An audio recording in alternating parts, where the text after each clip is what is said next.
Hi అండి. చెప్పండి madam. ఇప్పుడు మనకి రేవంత్ రెడ్డి 100 రోజుల పరిపాలనలో ఆటో వాళ్ళలో ఏదైనా మార్పు వచ్చిందా? వచ్చింది మేడం, చాలా మార్పు వచ్చింది. ఏం లేదు, ఇక్కడ అందుకే ఇక్కడ కూర్చున్నాం ఒట్టిగానే.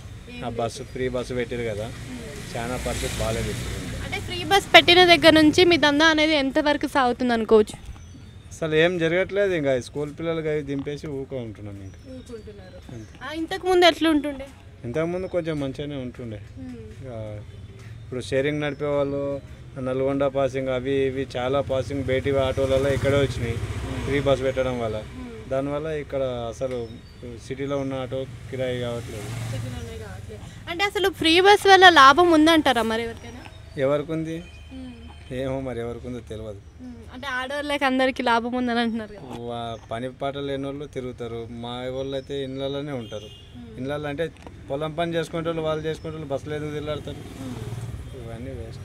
అంటే ఇప్పుడు జాబ్ చేసే వాళ్ళకి ఫ్రీ బస్ అనేది లాభమే అంటున్నారు కదా. ఏమో వాళ్ళు కొట్టుకుంటారు కదా మేడం, మరి వాళ్ళు కూడా కొట్టుకుంటారు. వాళ్ళు జాబ్ చేసే వాళ్ళకి ఫ్రీ అంటే ఏమో మరి, కానీ మా ఆటో వాళ్ళకైతే పరిస్థితి ఇట్లా అయిపోయింది కదా.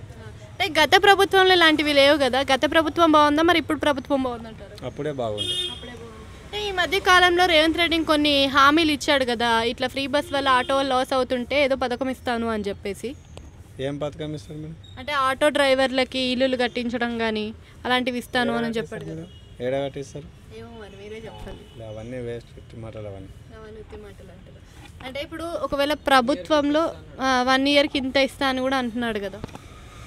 1 ఇయర్కి ఎంత ఇస్తున్నాడు మేడం? ఎంత ఇస్తున్నారు చెప్పండి, ఎంత ఇస్తున్నారు?